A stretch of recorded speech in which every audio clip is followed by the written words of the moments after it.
Ladies and gentlemen, that was our two-time Paul ng Kalabanan defending champion to Showtime, Mr. Aaron Paul Adam. So once again, good afternoon everyone. Thank you Tito Arlie for having me here. And also to the IC Music Studio, kundi hindi ko alam. And I'm thankful always because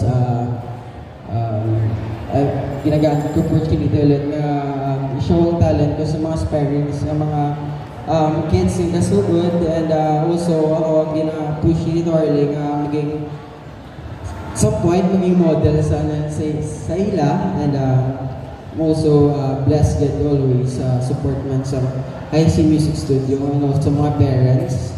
Hi parents, afternoons. And also, acknowledge really ang proud ko kay Evan. Evan, congratulations sa tawag ng pangalan journey mo. Thank you! And, You're the real winner! We expected naman. Ito na, yung pakita.